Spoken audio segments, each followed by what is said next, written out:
Olá, pessoal! Sejam muito bem-vindos a mais um episódio do Juventude pelo SUS.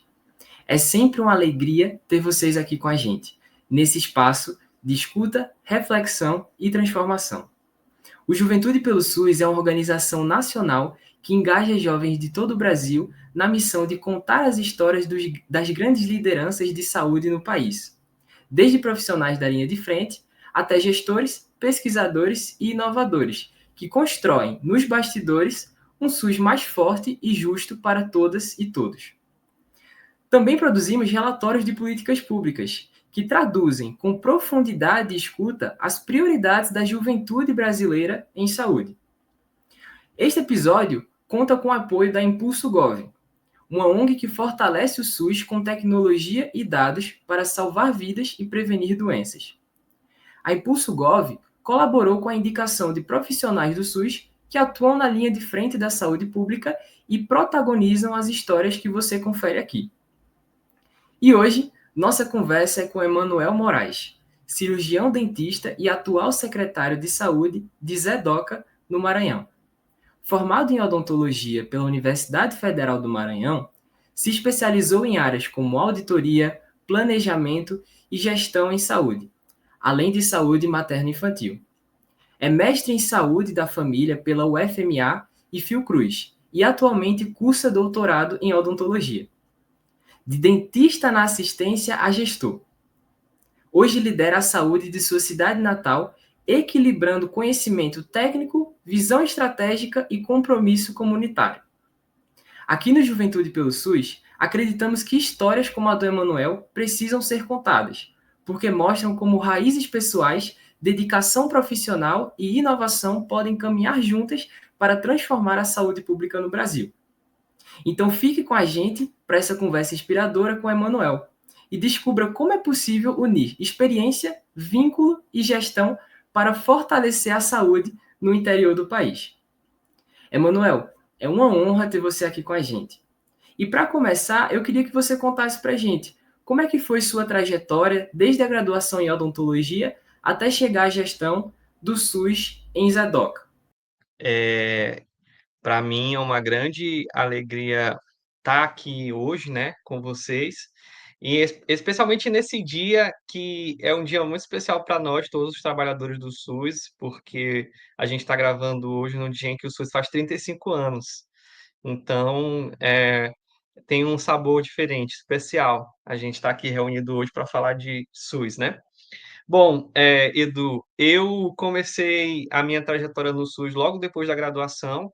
Eu me formei, e 4 meses depois eu já estava trabalhando no SUS, primeiro na assistência, na odontologia, na estratégia saúde da família, que foi o meu primeiro emprego público, né? Foi na estratégia saúde da família.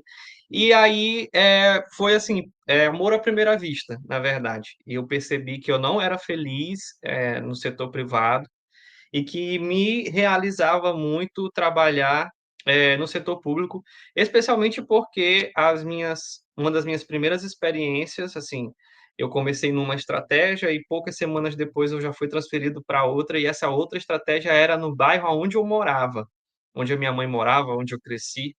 Então eu estava cuidando das pessoas, da saúde bucal das pessoas com quem eu brincava, com quem eu construía a minha identidade, a minha personalidade através do crescimento, né? Do amadurecimento. Então, para mim, foi uma sensação de ciclo, assim, né? Se fechando. E que, na verdade, estava se abrindo naquele momento, né? Porque não demorou muito, eu fui convidado pelo secretário municipal de saúde da cidade na época para trabalhar junto com ele na gestão da atenção primária. E aí, logo, acredito que uns 4 meses depois que eu estava na estratégia, eu já estava na gestão também ajudando ele a fazer o SUS na nossa cidade. Para mim foi assim um desafio grande, né? Principalmente porque a gente estava num período de reconstrução ali, com muitos desafios a enfrentar, mas também de muito aprendizado. Isso já fez 9 anos no mês passado e eu tô muito feliz hoje, muito realizado, me sinto muito realizado.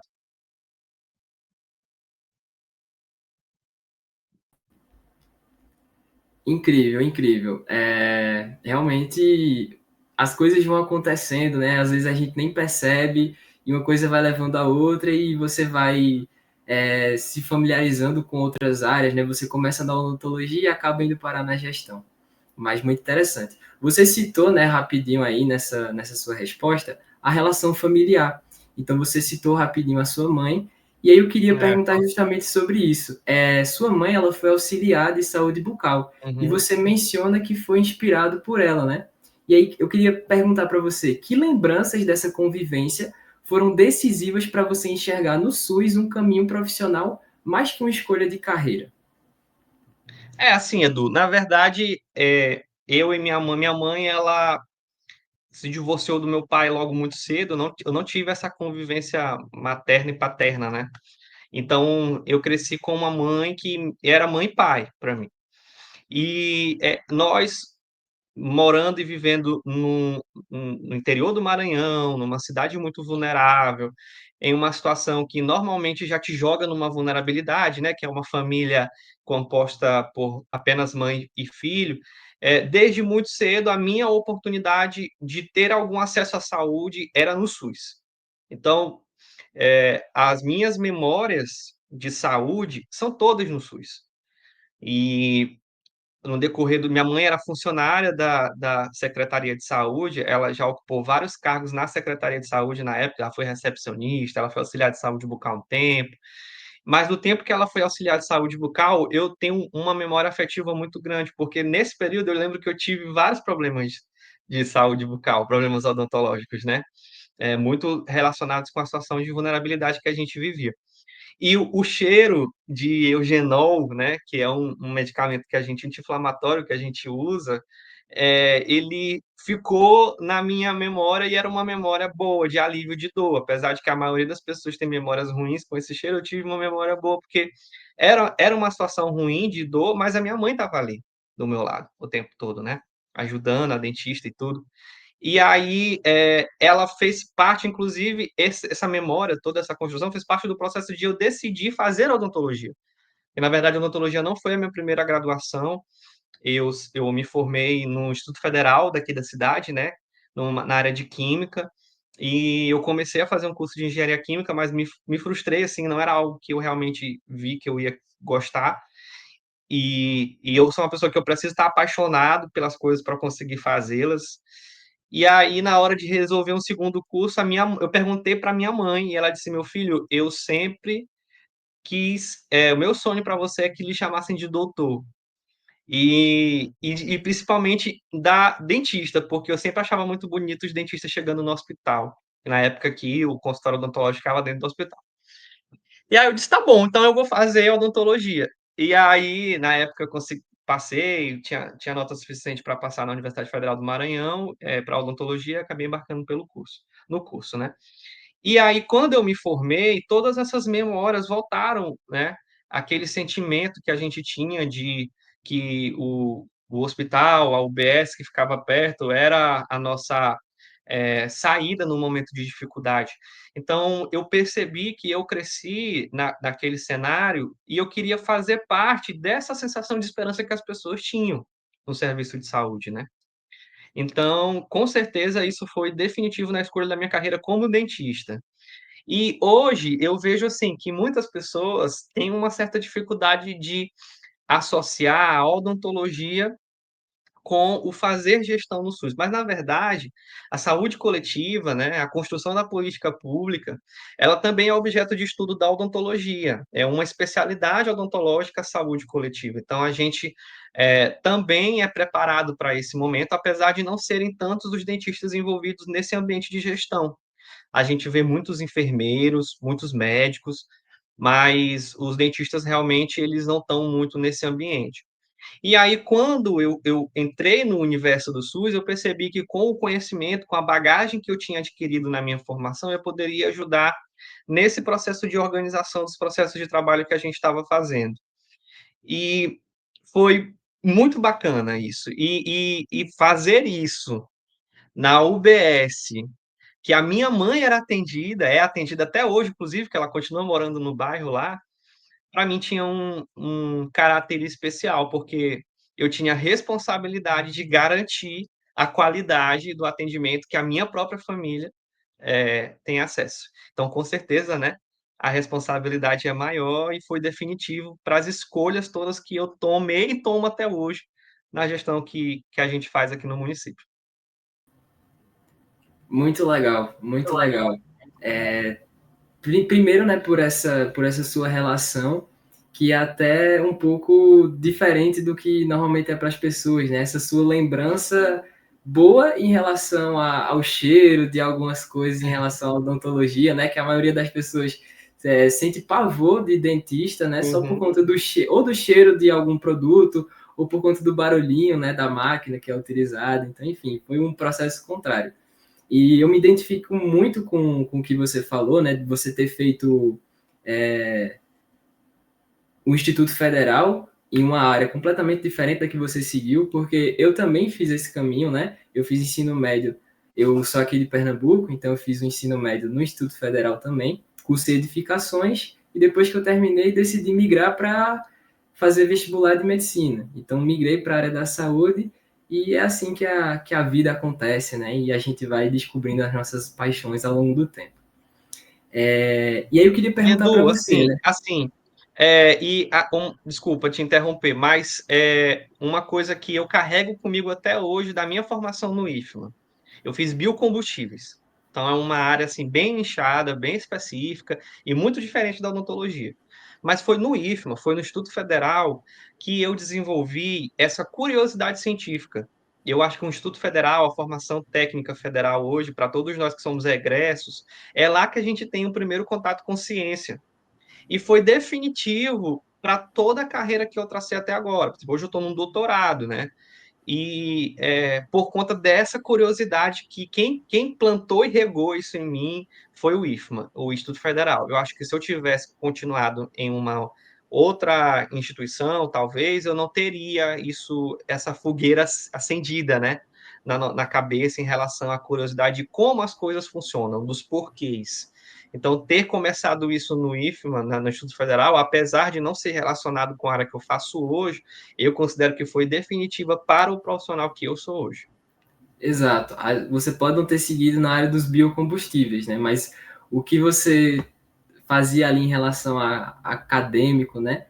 Ajudou bastante você a seguir para o que você é hoje, né? E fez você ser quem você é hoje.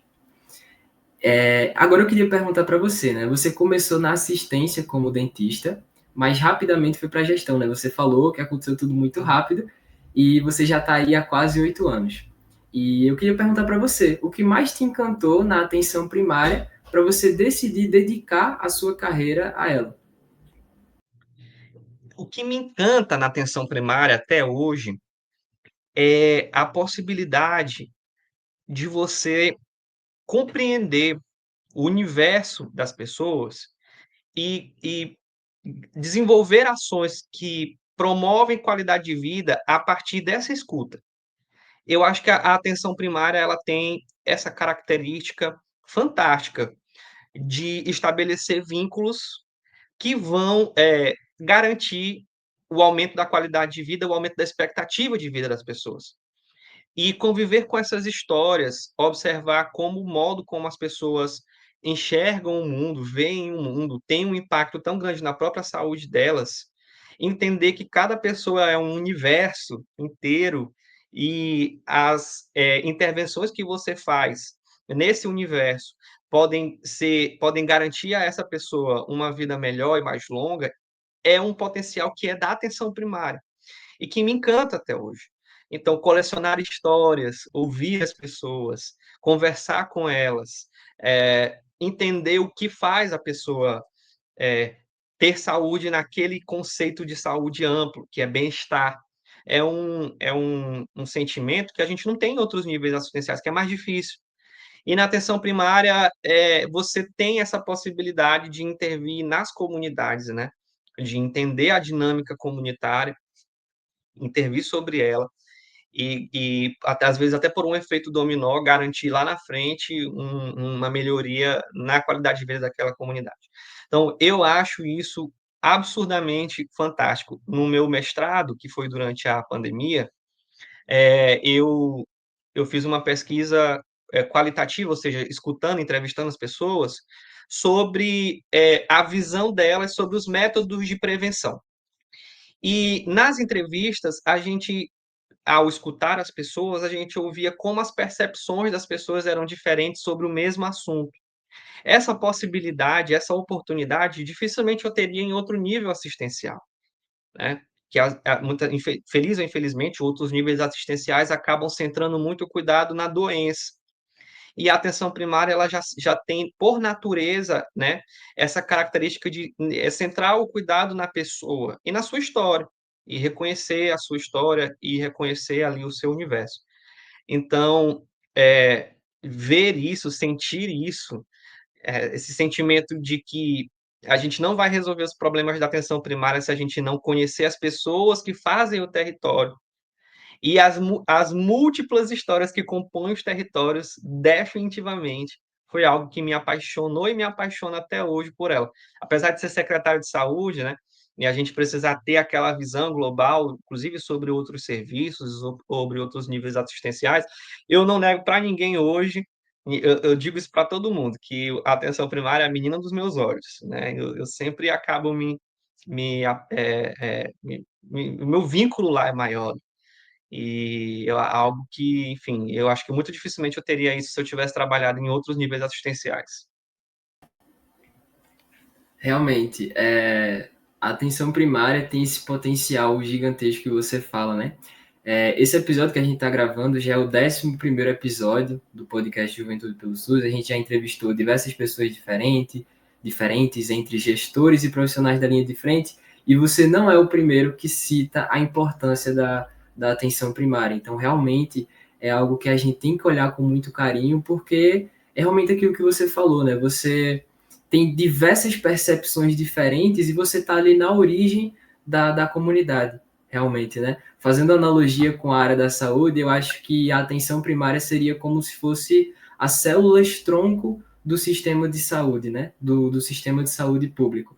É na atenção primária que você vai potencialmente ter pessoas que, se você não tiver o cuidado com elas, elas podem precisar de atendimento em UPAs, em UBSs, em outros pontos, né, do sistema de saúde, que vem depois, né, que fazem parte do SUS, né? Mas é ali na atenção primária que, se você for lá, se você ouvir as histórias, se você der atenção a essa comunidade, a essas pessoas, você realmente consegue evitar muita coisa e aprender muita coisa também para lidar com o Brasil, né, como um todo. Edu, porque assim, essas pessoas, elas, elas interagem entre si, né?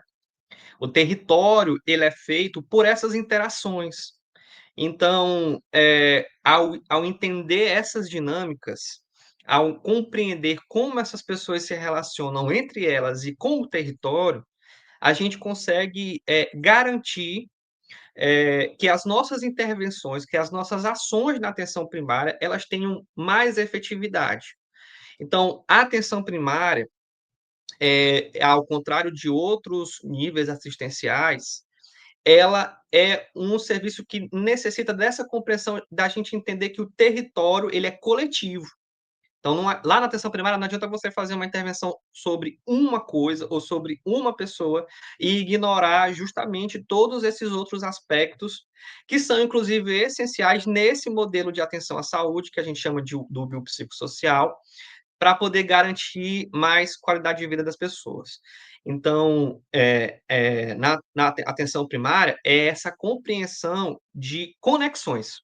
E a unidade básica de saúde, nesse sentido, né, ela se apresenta e se coloca ali como um centro comunicador do território, né? Ela que vai fazer, ela tem esse, na verdade, ela tem esse potencial que, se a gente souber aproveitar bem, ela tem esse potencial de servir ali como uma espécie de farol naquela comunidade. E não só sobre serviços que a gente pensa assim que são diretamente relacionados à saúde, mas muitos outros também, transversais.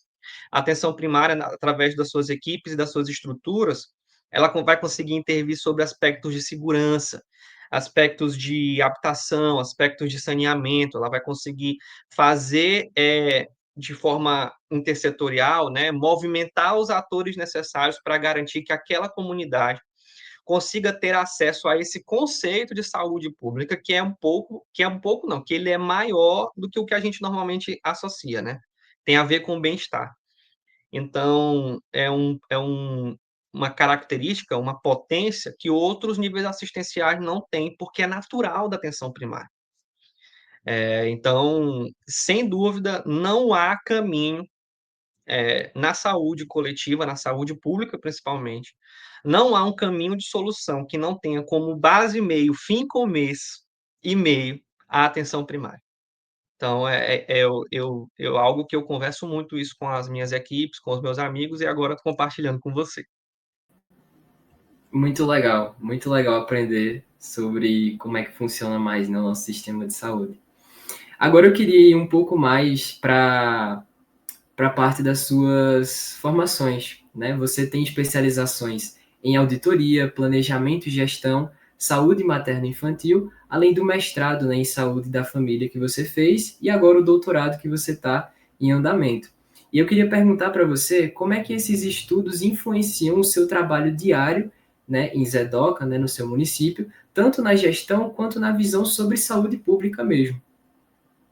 Bom, a minha primeira especialização, que foi em auditoria, planejamento e gestão, eu fiz por uma necessidade que eu senti, científica, de ter um pouco mais de conhecimento científico sobre aquilo que eu fazia no dia a dia, né? Então, essa especialização ela foi motivada pelo trabalho.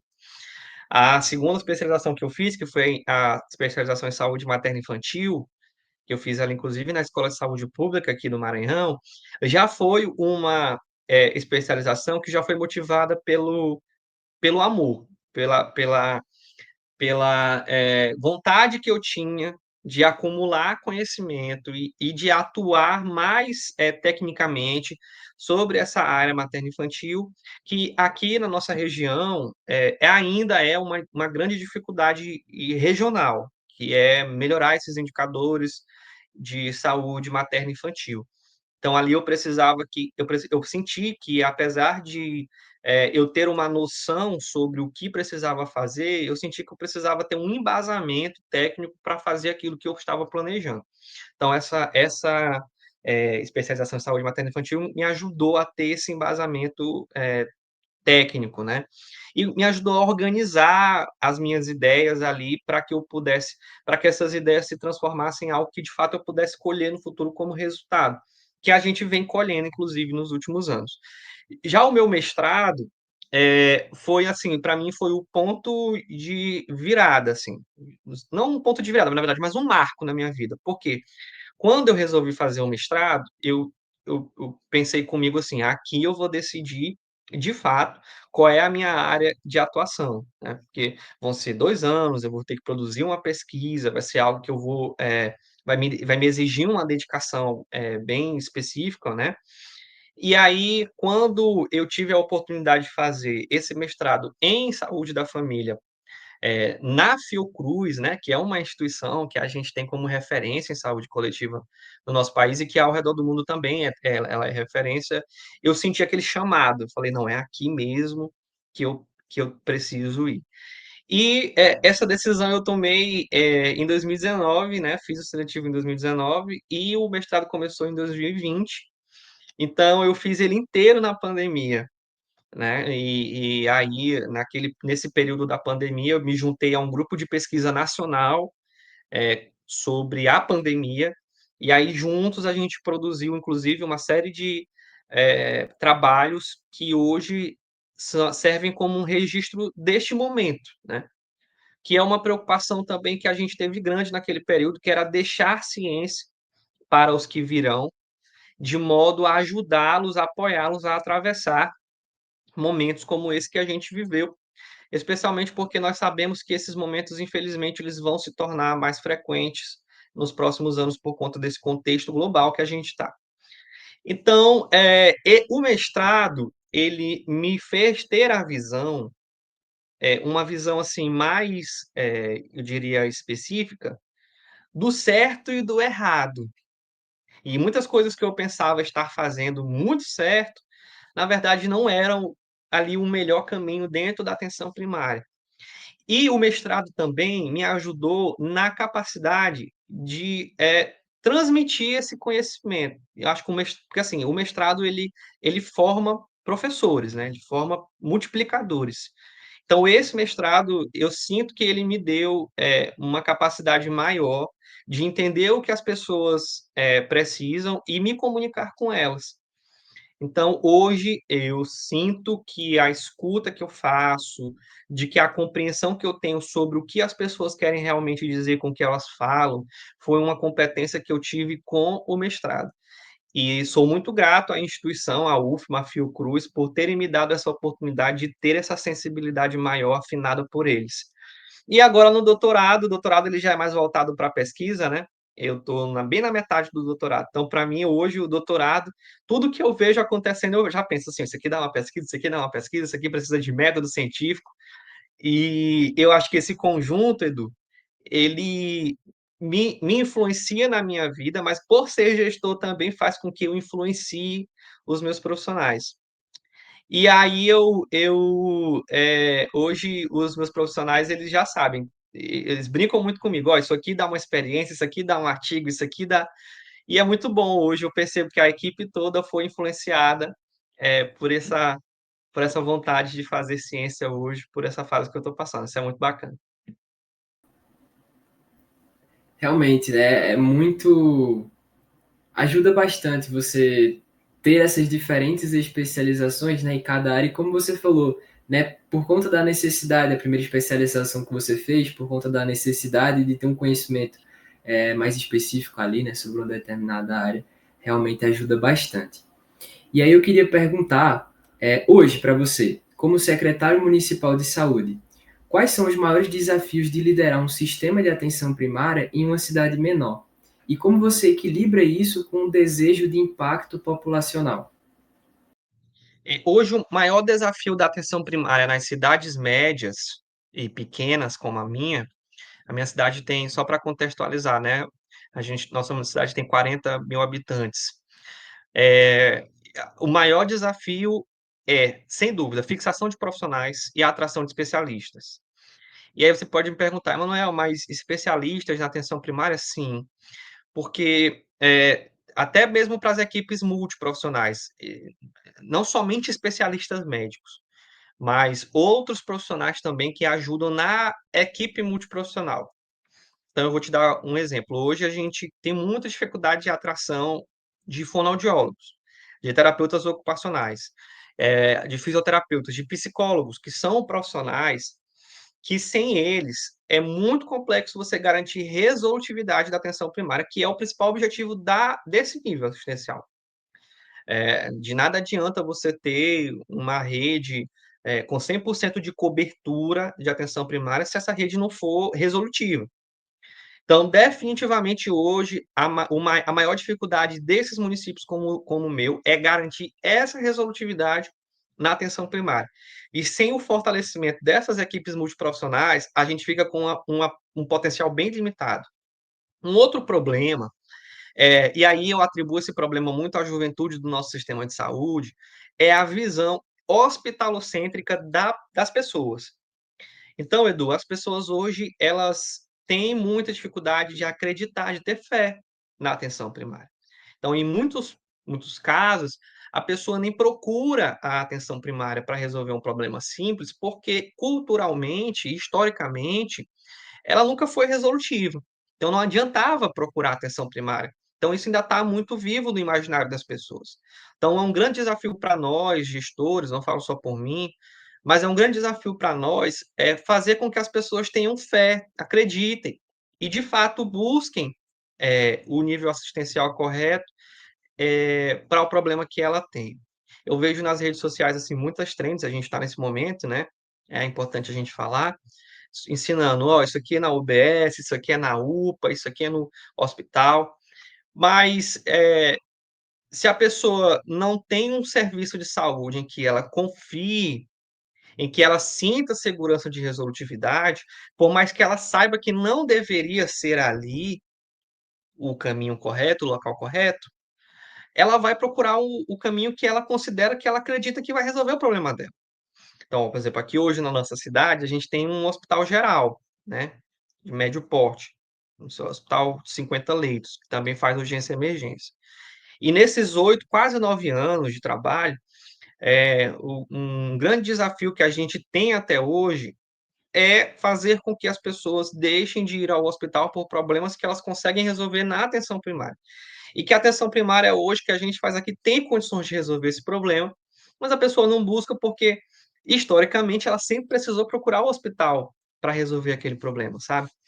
Então, incutir essa fé, construir essa confiança no imaginário das pessoas, para a gente poder dar fluxo ao nosso sistema, é um dos principais desafios dessas cidades médias e pequenas, né? Então, se eu for enumerar para você, com certeza, fixação de profissionais, atração de profissionais e construir essa relação de confiança das pessoas no próprio sistema de saúde.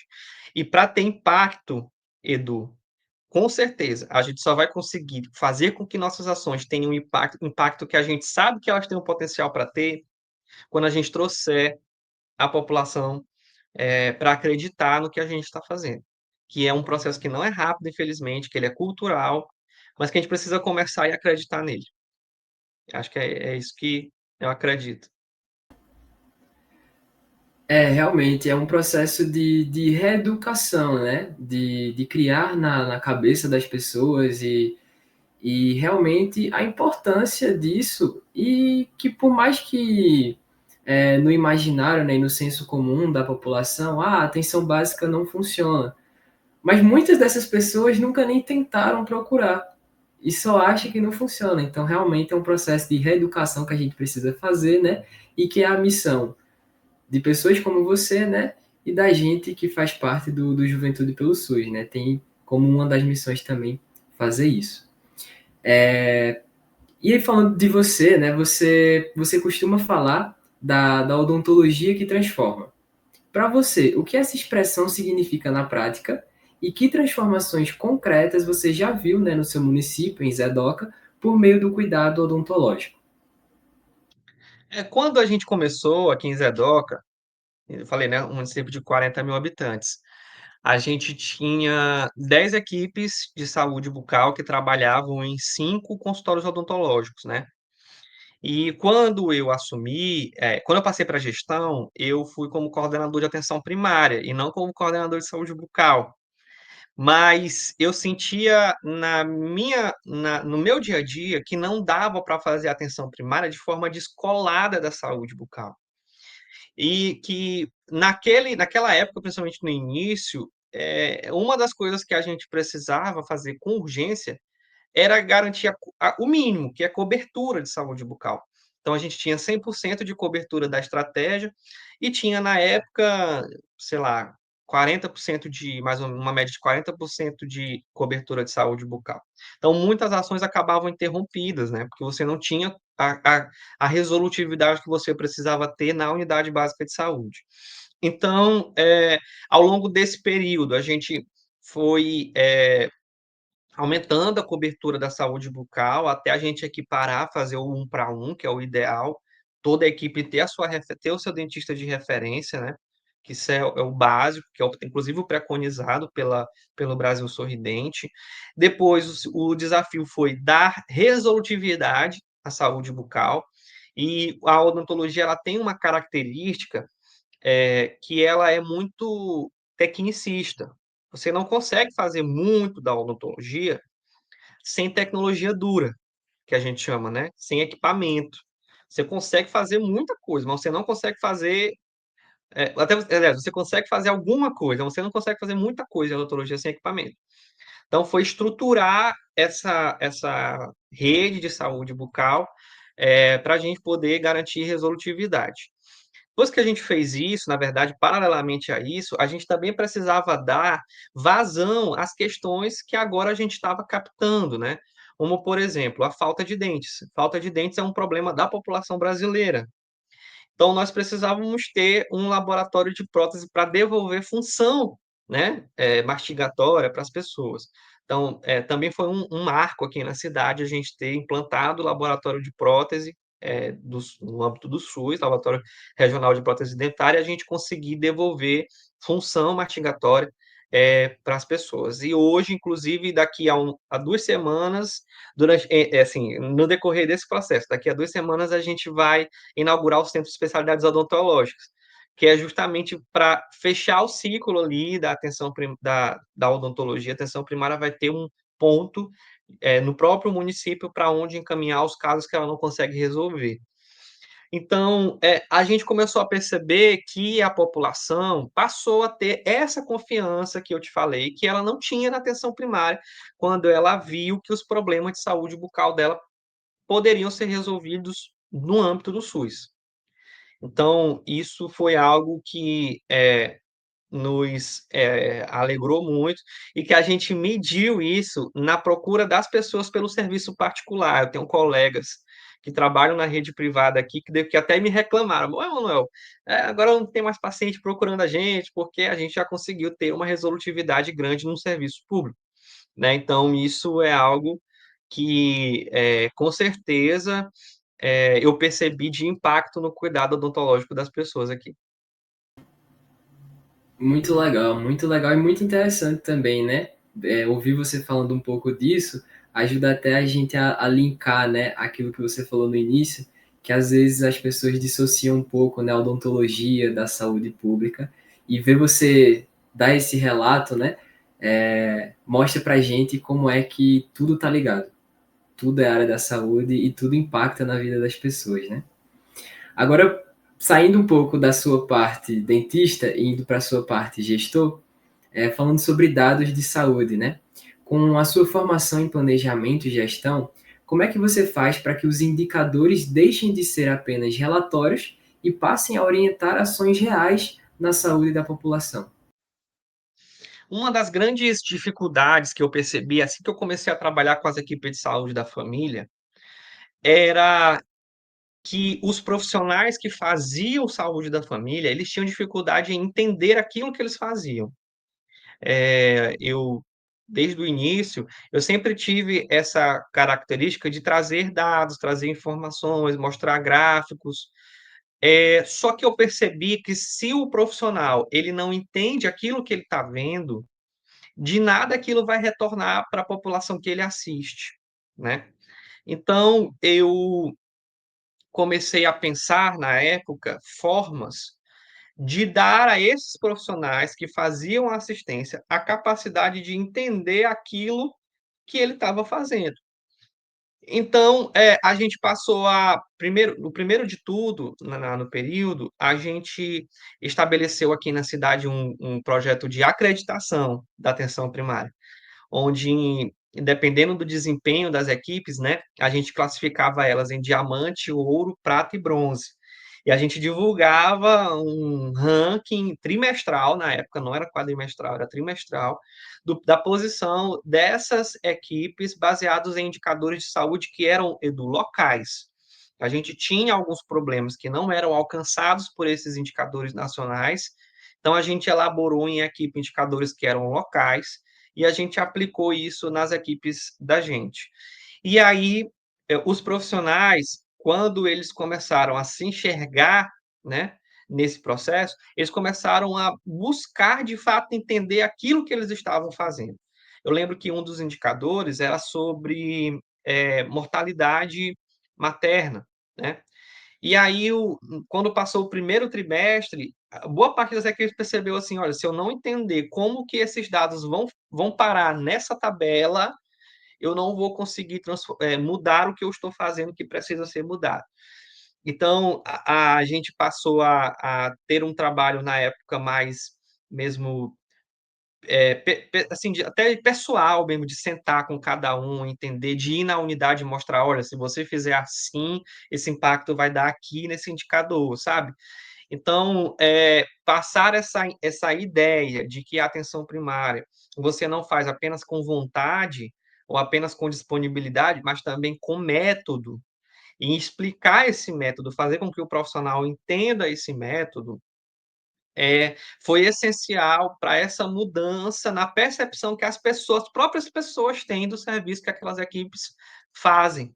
Porque a partir do momento que você organiza aquilo, né, a própria população reage melhor ao serviço que está ali na comunidade, porque a gente começa a ver os resultados reais surgindo ali numericamente, mas também na realidade dos fatos ali para a população. Então, até hoje, o que que eu faço? Eu, a gente tem indicadores, então eu preciso que as equipes entendam como que na prática do dia a dia esses indicadores eles vão traduzir aquilo que elas fazem. Então, por exemplo, se é um indicador de hipertensão arterial que precisa de uma aferição de pressão, então o que que na prática ali na equipe precisa ser feito para que esse indicador ele retorne um número que seja positivo. Então, não é só um lançamento no computador. É você ter o equipamento necessário, você ter o técnico, você ter o profissional sabendo manusear o equipamento, o sistema, a recepção ligada para captar esse paciente, sabe? Quando você interliga tudo isso, com cada um tendo a compreensão do impacto do que ele faz no indicador final, o resultado aparece. Perfeito. Essa ideia, né, dá para a gente fazer um paralelo com um livro chamado Cidadão de Papel. E nesse livro, Cidadão de Papel, ele trata justamente disso. É um cidadão em que ele é formado por aquilo que só existe no papel. De nada adianta a gente ter todos esses indicadores e esses dados que dizem, tá, mas está morrendo tantas pessoas aqui por conta disso. Certo, mas como é que a gente pode interligar todos esses dados e ajudar de fato a população? Como é que esses dados podem sair dos relatórios, podem sair dos computadores, né? Sair das planilhas e realmente impactar a vida das pessoas e fazer o que eles deveriam fazer, que esses dados servem justamente para entendermos e melhorar a saúde das pessoas, né? Falando agora, né, sobre a Impulso Gov, você conheceu a Impulso por trocas com outros municípios. O que mais te chamou a atenção nas ferramentas do Impulso Previne? E que impacto concreto você já viu para os profissionais que trabalham em Zedoca? O que mais me chamou a atenção na Impulso foi a capacidade que a Impulso tem, através dos seus painéis, dos seus relatórios, de dar uma informação visualmente compreensível para quem faz saúde. Então, o sistema da Impulso Gov, ele é um sistema que ele te leva à compreensão do que você precisa fazer. É quase que pega na tua mão e diz assim: você tem que atuar aqui, você tem que atuar ali. E isso é muito importante, especialmente em municípios médios e pequenos, onde esses municípios têm dificuldade, Edu, de acessar eh, ferramentas como essa. Então, quando me apresentaram, né, o Impulso Gov e a todas a capacidade técnica que o Impulso Gov tinha, eu achei inacreditável, assim, sério mesmo, eu achei inacreditável que uma ferramenta tão grande, tão boa, tão, sabe, fantástica como essa, tivesse à disposição de forma gratuita para os municípios, e a gente tinha, na época, o Pulso Gov estava começando ainda, mas tinha tão pouca gente utilizando, porque era urgente que as pessoas utilizassem aquilo. E quando a gente apresentou o Impulso Gov para os nossos profissionais, foi quase, a gente dava para ouvir na sala assim um suspiro de alívio, porque eles conseguiam ver o que de fato estava acontecendo na prática diária deles, né? Em tempo real, o que dava a eles a oportunidade de atuar para corrigir o que precisava ser corrigido em tempo hábil, mas também dava aos profissionais aquela sensação de o que eu estou fazendo tá dando certo, o que eu estou fazendo, estou no caminho certo, ou não estou no caminho certo, preciso corrigir. O impacto, inclusive, psicológico disso nas equipes foi imenso, no sentido mesmo de tirar até aquela ansiedade de você trabalhar e não saber o que vai acontecer, o que vai dar lá no final. Então, o Impulso Gov, ele trouxe um alívio no sentido de apresentar os dados, no sentido técnico, e trouxe um alívio, inclusive, pessoal a todos aqueles que operam em Impulso Gov até hoje. E é até engraçado porque Às vezes, pô, a gente mora numa cidade média, pequena, né, no interior do Maranhão, então a gente tem, às vezes, alguma dificuldade com conectividade. E aí, quando, por exemplo, algum dado atrasa, subir lá na plataforma, os próprios profissionais ficam, ei, tá atrasado, o que está acontecendo que não está aparecendo? Então, assim, todo mundo entendeu a grandeza daquilo que a gente faz e a importância de termos isso visualmente acessível para todos nós. Então, assim, eu sou um apaixonado por painéis como esse que dão para a gente uma visão do que a gente está fazendo. E o Impulso Gov dá para a gente essa oportunidade. Fantástico.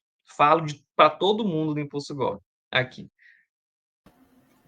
Realmente, é como se fosse um tradutor, né? A Impulso, a plataforma, né? É como se fosse um tradutor, né?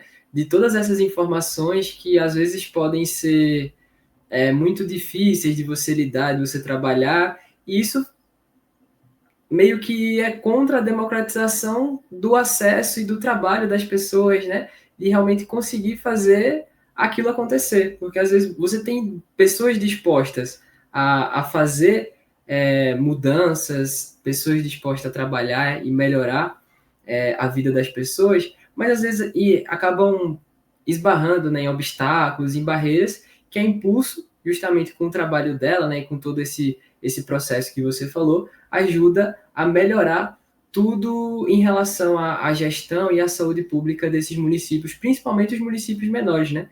Como você bem citou.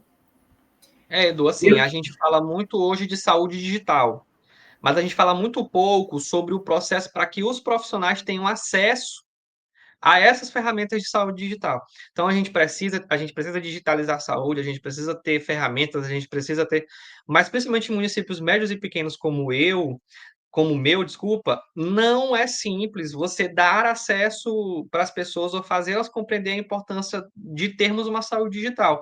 E o Impulso, quando ele faz isso que você falou, essa tradução, fica mais fácil para a gente, que é gestor, incutir na mente dos profissionais o que de fato é a saúde digital e sobre o potencial que ela tem de transformação, tanto no nosso processo de trabalho, como também na vida das pessoas. Então, é algo que nós, sanitaristas, e eu converso muito com outros colegas, é essencial. Saúde digital é algo que a gente precisa amadurecer. Mas esse processo de amadurecimento a gente tem que fazer através do despertar nos profissionais e da compreensão, da tradução do que de fato é aquilo que a gente está fazendo, a visualização principalmente. Eu acho que essa é a próxima etapa para a gente poder popularizar a digitalização da saúde no nosso país.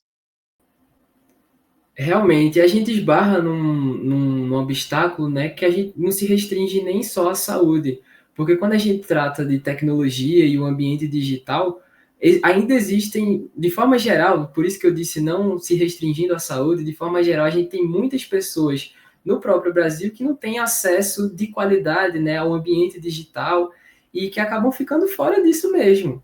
É realmente, quando se trata de ambiente digital, a gente engloba como um todo, né?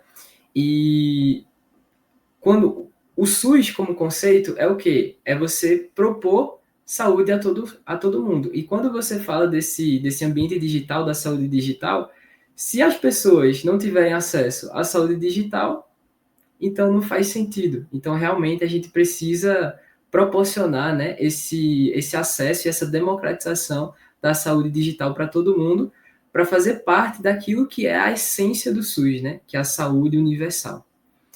E eu queria perguntar, né, para você, no seu entendimento, como é que iniciativas de tecnologia e comunicação, como a mensageria para o cidadão, podem mudar a relação entre o SUS e a comunidade em municípios do interior? Nossa, é do a mensageria. A mensageria, eu acho que a gente tinha que ter um podcast à parte só para falar sobre a mensageria. A mensageria ela trouxe um impacto tão positivo nas pessoas, uma ação que eu considero assim de tão baixa complexidade, né? Mas ela trouxe um impacto tão grande sobre as pessoas, sobre a visão que as pessoas têm do serviço, assim, incrível. Acho que é difícil até de traduzir em palavras, porque é, as pessoas começam a ter a sensação de que a gente se importa e de que a gente está atento à saúde delas, né? Pela forma como o serviço de mensageria aborda, né? No sentido de, olha, você está em atraso, você está. Então ali fica aquela sensação de cuidado. Eu tive numa inauguração aqui, tem um mês, mais ou menos, ou um pouco mais de um mês, e aí eu estava ali na multidão, né, aguardando o início da solenidade, e aí uma senhora me puxou pro canto e me disse assim: Olha, secretário, eu quero lhe agradecer porque a secretária me mandou uma mensagem, né, que eu estava com o meu preventivo atrasado. E aí eu percebi que eu nunca tinha feito um preventivo na minha vida, e eu fui lá na UBS, fiz o meu preventivo e está tudo certo. Então, se não fosse a mensagem, eu não ia ter feito o exame. Aí eu fiquei. E ela me agradecendo muito que a gente precisava fazer isso, mesmo que estava certo e tal. E eu fiquei, caramba, assim, a quantidade de pessoas que em 2025, né? A gente quer que as pessoas tenham acesso a toda a informação ainda não chega às pessoas. Como, por exemplo, quais são os exames que ela precisa fazer ali básicos para garantir seu próprio cuidado, como o exame de preventivo, aferir a pressão. Então, o serviço de mensageria, ele serve como aquele indicador para as pessoas, assim, ele chega mais próximo, né? Ele vai até uma ferramenta de forma personalizada que ninguém vai ignorar, que é o celular. Mas ele chega ali com o teu nome, ele te diz que tem algo errado e te aponta a solução. Então, assim, a gente percebeu uma procura maior das pessoas, a gente percebeu um entendimento maior das pessoas a respeito da importância daquilo que a gente faz. Então, toda vez que, assim, e eu sou uma das pessoas que recebe a mensagem, né? Eu sou hipertenso. E, assim, toda vez que eu recebo a mensagem, eu fico muito feliz, porque aí eu vou lá na UBS aqui do bairro. Hoje eu não moro mais no bairro onde eu iniciei a nossa conversa, eu moro em outro. E eu vou lá na UBS, onde a gente, enfim, dá perto da minha casa, e vou fazer a minha aferição de pressão e tudo. Então, é algo assim que é muito democrático, né? De todas as pessoas, independente do nível econômico, educacional ou da localização dela, eles vão receber ali a informação que precisa. Então, eu espero que esse serviço ele chegue a cada vez mais pessoas o mais rápido possível e que a gente evolua, né? Esses serviços a partir das ferramentas que estão se apresentando aí no futuro, para a gente poder dar cada vez mais acesso às pessoas aos serviços que a gente oferece. Isso também é democratização no SUS. Eu acho isso fantástico. Realmente é muito, muito incrível, né? Porque parece ser uma coisa simples, uma simples mensagem que você manda ali, mas que tem um impacto muito grande, que traz um retorno muito grande, né? Porque é isso que você falou.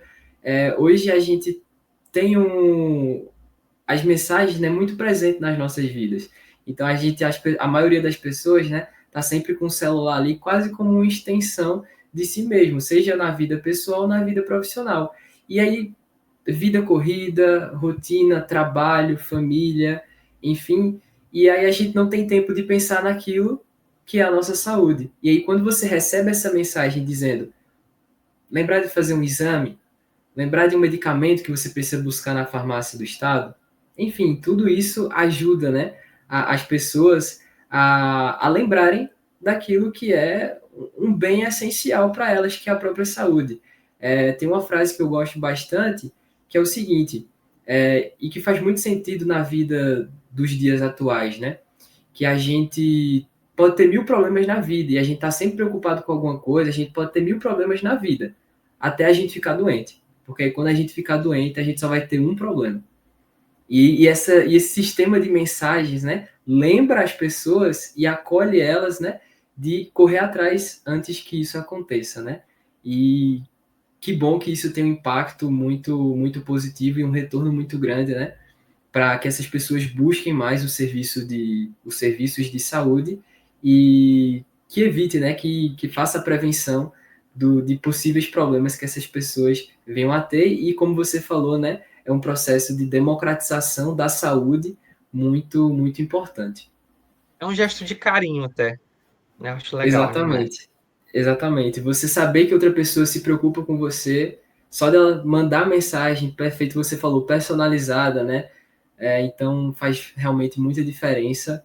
Pode parecer que não, mas faz diferença para a vida de muita gente. E para encerrar, né, o nosso podcast, infelizmente ele está chegando ao fim, com toda essa trajetória de estudos que você falou, né, prática e gestão, que conselho você daria para jovens profissionais que querem atuar no SUS? Seja na ponta, né, na sua área, por exemplo, na odontologia, seja na gestão, ou feito você fez, conciliando ambos, né? O conselho que eu dou é o seguinte: se apaixone, faça aquilo que te dá paixão. Se for na assistência, se for na gestão, sabe? Se for em ambos, se ambos te apaixonam, faça aquilo que te dá paixão, faça com paixão, porque paixão é o fogo, né? Paixão é um combustível. E você precisa ter paixão por aquilo que você faz. Então, faça, escolha a área que você vai atuar a partir da paixão que você tem por aquilo, porque isso vai aparecer. O modo como você se relaciona com o que você faz, né? O nível de comprometimento que você coloca naquilo que você faz, é isso que transparece. É isso que vai definir um bom profissional de outro. É o nível de paixão.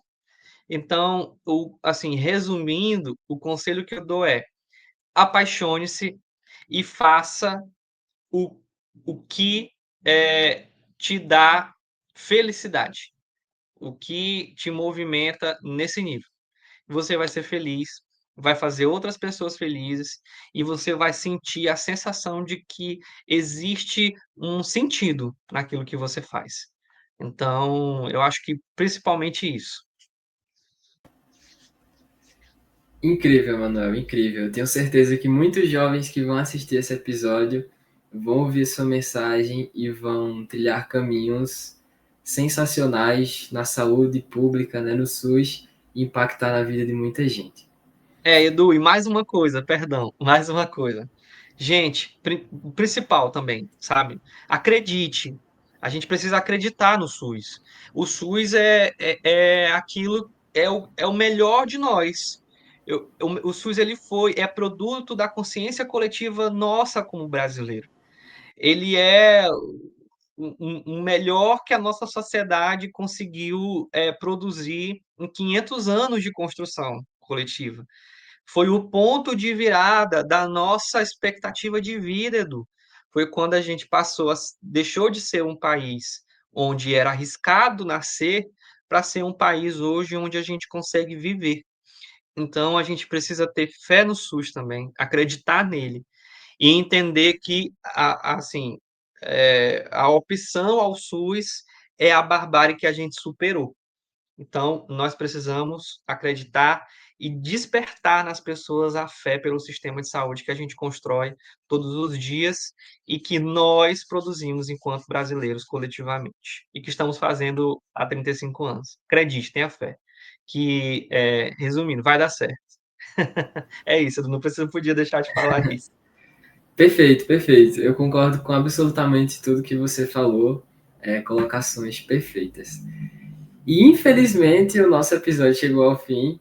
Eu ficaria aqui conversando durante 2, 3 horas, escutando você falar sobre a sua experiência, as diferentes formações que você teve, tudo que você contribuiu comigo e com todo mundo que está assistindo e que vai assistir esse episódio.